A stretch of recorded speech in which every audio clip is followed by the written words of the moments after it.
Se em algum momento, no período recente, o Vasco foi subrepresentado por pessoas que não conheciam a história do Vasco, isso acabou. Por que eu digo isso? Porque essa ação é um ataque institucional ao Clube de Regatas Vasco da Gama. Isso tem que ficar bastante bem claro. Feito por um clube que diz que recebe bem seus adversários.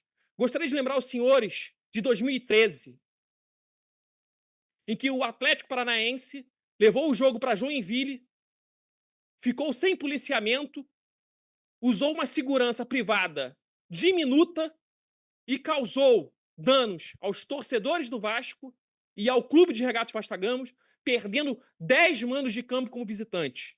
Isso é tratar o visitante de forma violenta. Nada o que foi dito nos autos se compara a isso. E mais, o Vasco é representado não só por esse advogado, por profissionais gabaritados e respeitados no meio desportivo. O senhor Alain Baliaciano, na véspera da partida, foi até o hotel da delegação do Atlético Paranaense, se mostrando à disposição. Eu tenho print de conversa e eu tenho áudios. Que não foram juntados porque a prova testemunhal foi admitida. Não teria como prever essa questão. O senhor Paulo Miranda encaminha um áudio agradecendo o tratamento do Vasco da Gama para com ele. O senhor Paulo Miranda, amigo pessoal de Pedrinho, e jogaram juntos.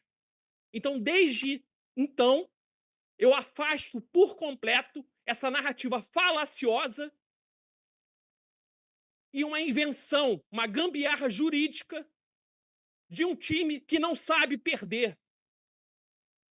O Atlético Paranaense perdeu por 3 oportunidades. Perdeu no Campeonato Brasileiro, perdeu no primeiro jogo da Copa do Brasil e perdeu no segundo jogo da Copa do Brasil. É isso que está em julgamento. Um choro de perdedor. E mais, aqueles que não conhecem a história, procurem no Google o que aconteceu em 1997. O caso Ives Mendes. É lá que o ódio do senhor Petralha começa contra o Vasco da Gama. Isso tem que ficar bastante claro aqui nesse tribunal. E também perdeu o título de 2004. Importante frisar. Agora, em relação às provas dos autos, faço coro ao que foi dito pelo ilustre procurador. Cadê a prova que a fotografia foi tirada antes da partida? Assim como o Vasco pode ir a seu vestiário a qualquer momento e gravar um vídeo, o Atlético Paranaense pode chegar ao vestiário, quebrar uma cadeira, sujar o vestiário e dizer que o Vasco da Gama sujou, entregou, quebrada a cadeira. O Vasco da Gama tem um estádio centenário, que é o orgulho e o respeito da sua torcida. E vive sob constante ataque de pessoas da elite desse país que não admitem que um clube da Zona Norte, e aí eu faço referência ao que foi dito pelo jornalista de Curitiba, dizendo que a Zona Norte do Rio é sinônimo de violência, que depois teve que se retratar, para dizer isso. As pessoas tentam atacar esportivamente o Vasco da Gama, colocando a idoneidade do estádio sob risco. Isso é má fé, isso é uma vergonha. Não há estádio de futebol no Brasil mais vistoriado, mais vigiado que o estádio de São Januário. O Vasco da Gama tem todos os laudos da polícia, do Corpo dos Bombeiros e também da Vigilância Sanitária. A CBF aprova anualmente uma vistoria dos estádios. Até a presente rodada, nenhum visitante disse que o vestiário de São Januário não tinha condições de higiene ou condições físicas. Nenhum. Estamos quase na 30ª rodada do campeonato. Isso é uma fabricação. Assim como o processo de amanhã é uma fabricação.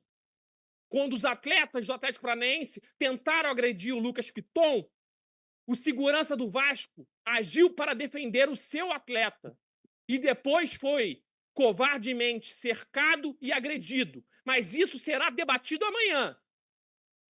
E eu espero amanhã os senhores aqui. O fato é que não há nada, absolutamente nada, contra a estrutura de São Januário. Se essa comissão ou a procuradoria quiser, as portas de São Januário estão abertas para qualquer tipo de vistoria. Em relação ao arremesso, excelências, há um boletim de ocorrências. A questão de arremesso de copos é um problema que todos os clubes vivem, não só o Vasco da Gama. Mas o Vasco da Gama é um clube que vem focando na segurança, que vem focando em parcerias com o Ministério Público, inclusive foi o primeiro clube do Rio de Janeiro a permitir a entrada 100% por reconhecimento facial. E mais, é óbvio que o estádio Vasco da Gama, como um estádio antigo, tem problemas, como qualquer casa. E nós estamos lutando para uma reforma. Em dezembro, o estádio será fechado e nós iremos finalmente reformar o estádio com recursos da sua torcida e do Vasco da Gama. Não há nada que impeça aqui a continuidade, ainda mais o artigo 211, ele é muito gravoso. Ele fala em interdição de estádio. É por isso que esse advogado se exalta. Se houvesse algum fato relevante de verdade que pudesse dar uma perda de mando, uma interdição de estádio, o tom seria completamente outro. Como já foi em outros momentos, o Vasco da Gama nunca se negou e nunca, na história, quis apagar os seus erros. Os erros e os acertos de uma instituição centenária, de um estádio que é mais antigo que o Clube Atlético Paranaense, nunca foram negados. Nós precisamos evoluir e vamos evoluir. E é um compromisso da gestão atual, é um compromisso desse advogado e é um compromisso do clube com seus torcedores. E mais, avançando sobre a questão dos adesivos. O que ocorre, excelências? É uma questão muito simples. Aqui no Rio de Janeiro, o BEP tem uma autorização em todos os jogos que torcedores específicos de torcida organizada, as lideranças, adentrem o gramado para estender as suas bandeiras no espelho, nas grades. Essa escolta é feita pelo BEP. O BEP, o batalhão da PM, é quem toma conta disso. Em um momento de descuido, alguém colocou os adesivos. Que, mais uma vez, há uma comparação esdrúxula. Dizer que o boneco do presidente Edinaldo enforcado é a mesma coisa que um adesivo de uma outra equipe. Nós não estamos sabendo reagir a tamanha falta de proporcionalidade. E mais, excelências, o que gera violência é justamente esse discurso de que as pessoas não podem ser mais provocadas, que as pessoas não podem mais brincar. Porque eu digo, como advogado militante da justiça esportiva,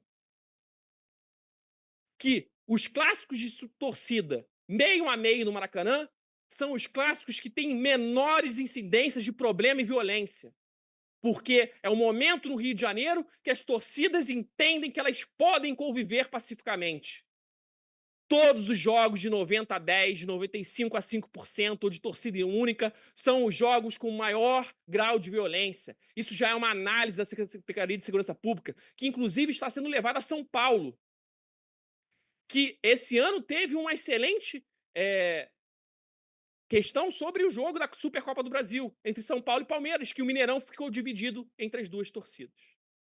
Então, excelências, não há justa causa para a ação. O pedido é pela absolvição em relação ao 213, pelo parágrafo 3º, haja vista a identificação do torcedor. O pedido é pela absolvição do artigo 211, haja vista que não há nenhum descumprimento, a infraestrutura está correta, com todos os documentos e laudos necessários. E mais, não há nada no regulamento que diga que um adesivo é proibido em estádios de futebol. Eu desafio os senhores a encontrar tal isso. E mais, o vestiário está em perfeitas condições. Esses são os termos da defesa, presidente. Muito obrigado. Peço desculpa pelo calor e pela emoção do discurso.